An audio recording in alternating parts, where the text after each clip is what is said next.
Corona विषाणु संक्रमणं सरणिम् अवरोद्धुं महाराष्ट्र प्रशासनेन विहितः कठोरोपायाः। प्राशासनिक कार्यालयेषु प्रतिशतः 15 कर्मकराणाम् उपस्थित्यै एव अनुमतिः। विवाह कार्यक्रमेषु 25 जनानामेव उपस्थित्यै प्राशासनिकः निर्देशः। एकस्मात् जनपदतः अपरजनपदं यावत् गन्तुम् अपि तत्र प्रतिबन्धः। कोरोना संक्रमणं परास्तुं झारखण्डेऽपि एक सप्ताहावधिं यावत् आगम निर्गम रोध प्रवर्तनम्। राज्य प्रशासनेन स्वास्थ्य सुरक्षा सप्ताहम् आमानयितुम् अध्यर्थितम्। एतदवधौ आवश्यक वस्तु सम्बद्धानि आपणकानि अतिरिच्य आपणान्तराणि स्थास्यन्ति पिनद्धानि। अखिलेऽपि देशे प्राणवायोः शय्याधिक्यस्य च उपलब्धताः वर्धयितुं विधीयन्ते पदक्षेपाः। दिल्ल्याः मुख्यमन्त्रिणा केन्द्र प्रशासनं प्रशंसितम्। स्वास्थ्य मन्त्रालयेन तावत् पुनरपि प्राणवायवादीनां समुचित प्रयोगार्थम् अध्यर्थितम्।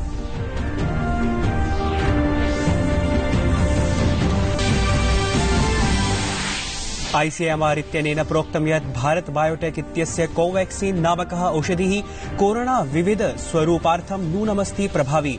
प्रशासनेन उक्तं यत् अगस्त मासे आगन्तुमर्हति बायोलॉजिकल इतायतस्य समवायस्य अपि नवः सूच्यौषधिः।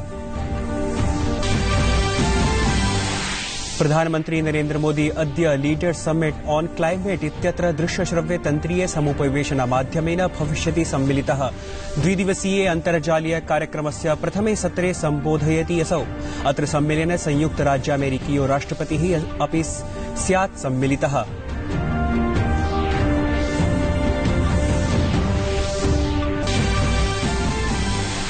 पश्चिम बंगाले षष्ठक्रमिके निर्वाचने अद्य 43 आसनेषु भविष्यति मतदानम्।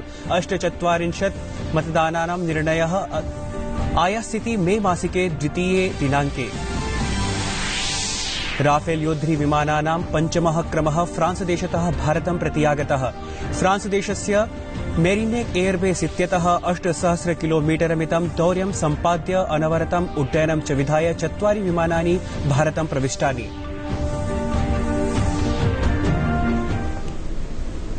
अभिवादये, अहमस्मि नीतीश भारद्वाजः। अत्र भवतीनां च स्वागतम् डीडी न्यूज वार्ता प्रसारणेऽस्मिन्।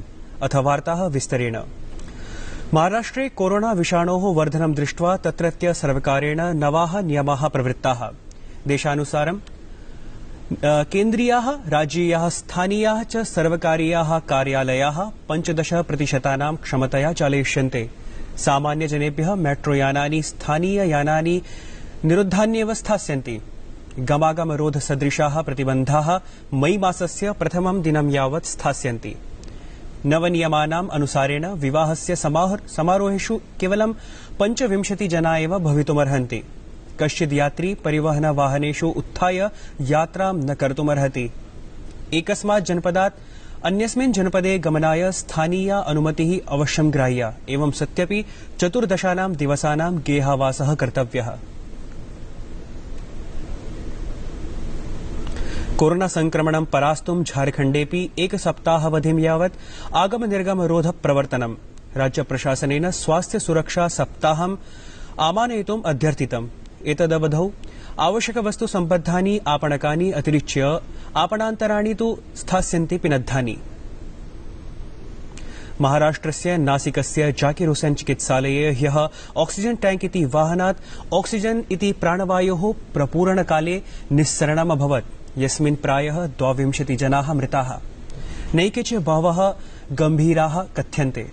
सूच्यते यत् चिकित्सालये सार्धैकाशत रोगिणः, येषु 23 प्राणवायुप्रापकशय्यासीनः आसन्। अन्ये च केचित् ऑक्सीजन प्राणवायु माध्यमेन जीवन्ति स्म।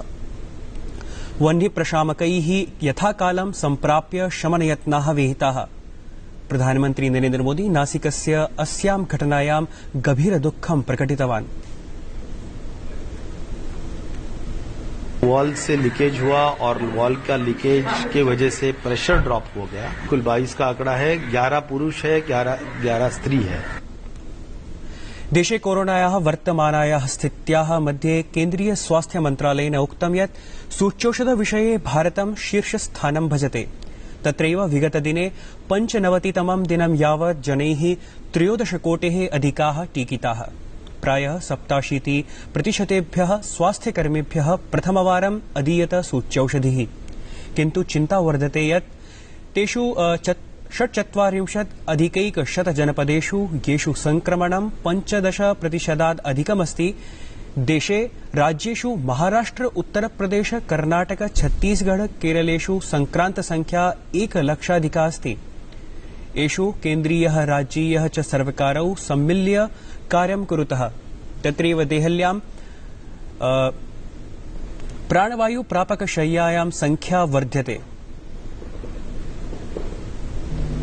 देश में 740 से अधिक जिलों में कुल 146 जिले ऐसे हैं जहां पॉजिटिविटी 15% से अधिक है। राज्य सरकारों के लिए भी और भारत सरकार के लिए भी ये 146 जिले हैं जो चिंता का विषय हैं। हमने राज्य सरकारों से बहुत व्यापक विचार विमर्श किया है कि इन 146 जिलों में किस प्रकार के प्रयास किए जाने चाहिए जिससे कि इन्फेक्शन का ट्रांसमिशन रोका जा सके। भारते प्राणवायु स्थितिः सततं सुदृढीकरणाय केन्द्र सर्वकारः प्रयासान् विदधाति। देशे 75% मीट्रिक टन परिमितं प्राणवायोः उत्पादनं भवति, यस्मात् उद्योगचिकित्सालयेभ्यः प्रदीयते। वर्तमाने राज्येभ्यः 66% मीट्रिक टन परिमितं दीयमानस्य प्राणवायोः मात्रा आगामिकाले संवर्धयिष्यते। वर्तमान में हमने आदेश निकाले हैं जिसमें कि ये कहा है कि कुछ विशेष उद्योगों को छोड़कर अन्य उद्योगों के लिए अब ऑक्सीजन की सप्लाई रिस्ट्रिक्ट की जाएगी ताकि अधिक से अधिक ऑक्सीजन उपलब्ध हो सके मेडिकल उपयोग के लिए। आज जब हम आपसे बात कर रहे हैं हम देश में सभी राज्यों को 6,600 मीट्रिक टन 7,500 में से एलोकेट कर रहे हैं। 30 अप्रैल तक के लिए हमने राज्यों का डिफरेंट ऑक्सीजन प्लांट्स के साथ मैपिंग भी किया है। ये एक डायनामिक एक्सरसाइज है। कोविड महामारी काले असमस्य बृहदापणानि, साप्ताहिकापणानि च सायं 6 पर्यन्तं निरोधाय निर्देशाः। इमे प्रतिबन्धाः अग्रिम 30 दिनाङ्कपर्यन्तं सन्ति। मई मासस्य प्रथमदिनात् आरभ्यमाणाय कोरोना टीकाकरणाग्रिमचरणाय अपि राज्येषु सज्जा विधीयते। असमस्य स्वास्थ्यमन्त्री हेमंत बिस्वा शर्मा उक्तवान् यत् निर्मूल्यं भविता सूच्यौषधीकरणम्। मध्यप्रदेश सर्वकारेण घोषणा विहिता यत् मई मासस्य प्रथमदिनात् आरभ्यमाणं निर्मूल्यं भविता सूच्यौषधीकरणम्। अतोतिरिच्य छत्तीसगढ़स्य मुख्यमंत्री भूपेश बघेल अपि 18 वयोवर्ष देशीयाधिकेभ्यः निःशुल्कं प्रदानाय अवादीत् सूच्यौषधीकरणम्। अनेन सहैव बिहार स्वास्थ्य मंत्री मंगल पांडे अपि बिहारवासिभ्यः विनामूल्यं टीकाकरणाय अकथयत्। देशे कोरोना विषाणोः विभिन्न विषयेषु अखिल भारतीयायुर्विज्ञान संस्थानस्य निदेशकः डॉक्टर रणदीपः गुलेरियाः, नारायण हेल्थ संस्थानस्य अध्यक्षा डॉक्टर देवी शेट्टी, मेदांता चिकित्सालयस्य अध्यक्षः डॉक्टर नरेश त्रेहानः इत्येतैः विचार विमर्शः विहितः। अखिल भारतीयायुर्विज्ञान संस्थानस्य निदेशकः डॉक्टर रणदीपः गुलेरियाः रेमडेसिविर सूच्यौषधमभिलक्ष्य प्रसृत मिथ्याकथनादिविषये उक्तवान् यत् रेमडेसिविर कश्चित् दिव्यौषधिः नास्ति, अपितु औषधमिदं चिकित्सालये स्थातुम् अवधिं न्यूनीकरोति। आमतौर पर सर्दी में हम पैरासीटामोल और शरीर में पानी की उचित मात्रा रखकर उसको ठीक कर सकते हैं। ऐसा कोई आंकड़ा नहीं है जो ये दर्शाता है कि बीमारी के आम लक्षणों में रेमडेसिविर असरदार है। आंकड़े ये भी नहीं साबित करते कि ये मृत्यु दर को कम करता है, बल्कि ये बस अस्पताल में रोगी के स्टे यानी ठहरने के समय को कम करता है। विश्व स्वास्थ्य संगठन द्वारा की गई एक बड़ी शोध में इसके नतीजे नकारात्मक रहे हैं और ये शोध रेमडेसिविर की भूमिका के बारे में नहीं बताती है। हमें ये ध्यान में रखना होगा कि ये कोई जादुई दवा नहीं है। निदेशकः डॉक्टर रणदीप गुलेरियाः उक्तवान् यत् ऑक्सीजन इति प्राणवायोः आवश्यकतायाम् आपूर्तौ च पर्याप्तसन्तुलं वर्तते। I think as a country collectively, अगर सामूहिक रूप से मिलकर काम करें और रेमडेसिवियर और ऑक्सीजन का उचित प्रयोग करें तो महाराष्ट्र, दिल्ली और छत्तीसगढ़ जैसे राज्यों में ऑक्सीजन की किल्लत नहीं होगी। ऑक्सीजन की जरूरत और आपूर्ति में पर्याप्त संतुलन है। अगर आप अचानक से ऑक्सीजन की जमाखोरी और अनावश्यक प्रयोग करते हैं तो स्वाभाविक है कि इसकी कमी होगी। ये समस्या स्वनिर्मित है। मेरी लोगों से अपील है कि अगर जरूरत नहीं है तो ऑक्सीजन न लें। इससे उन लोगों को ऑक्सीजन नहीं मिल पाता है जिन्हें इसकी वास्तविक जरूरत है।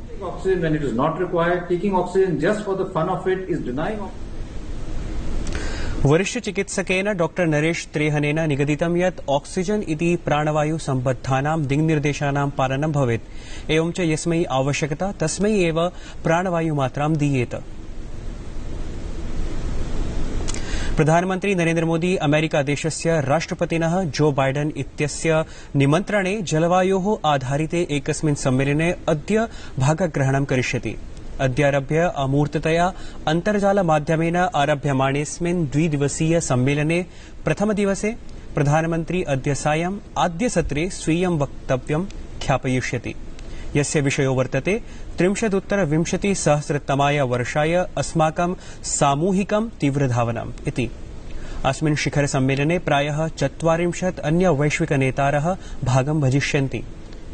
एते सर्वेपि नेतारः जलवायु परिवर्तने प्रकृत्याधारित समाधानेषु जलवायु सुरक्षा सहितं स्वच्छोर्जायै प्रौद्योगिकीय नवाचारेषु चर्चाः करिष्यन्ति।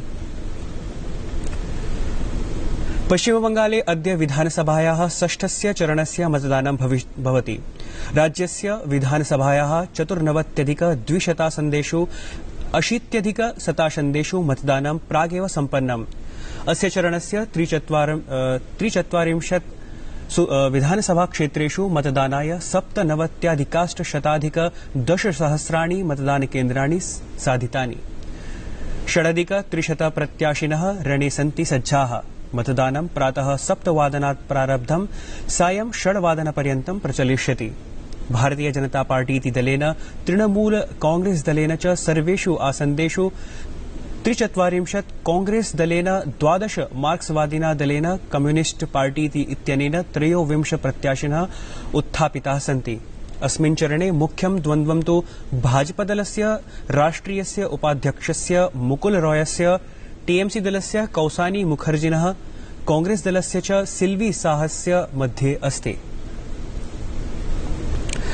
निर्वाचनायोगेन पश्चिमबंगालस्य विधानसभाया निर्वाचनस्य शेषाणां 3 चरणानां मतदानानि एकस्मिन्नेव चरणे कारयितुं तृणमूल कांग्रेस दलस्य याचिका निरस्तीकृता। आयोगेन दलनेता डेरेक ओब्रायन पत्रं विलिख्य उत्तरितं यत् 6ष्ठस्य, 7मस्य, 8मस्य च मतदानस्य तिथिः सम्मिल्य एका तिथिः करणस्य परामर्शः न व्यावहारिकः अस्ति। निर्वाचनायोगेन कोरोना संक्रमण रोधी सम्बद्ध नियमाः सुदृढतया पालनाय निर्दिश्यत। यदि कस्यापि व्यक्तेः तापमानं निर्धारितात् अधिकं तस्मादेव अग्रे गत्वा मतदानाय प्रोक्तं भविष्यति। राफेल योद्धि विमानानां 5मः क्रमः फ्रांस देशतः भारतं प्रति आगतः। फ्रांस देशस्य मेरिनेक एयरबेस इत्यतः 8,000 किलोमीटरमितं दौर्यं सम्पाद्य अनवरतम् उड्डयनं च विधाय 4 विमानानि भारतं प्रविष्टानि। वार्तासंस्करणमेतत् सम्पद्यते। अधुना अभिनववार्ताभिः सह पुनरुपस्थास्यामः। भूयात् तावत् मङ्गलम्।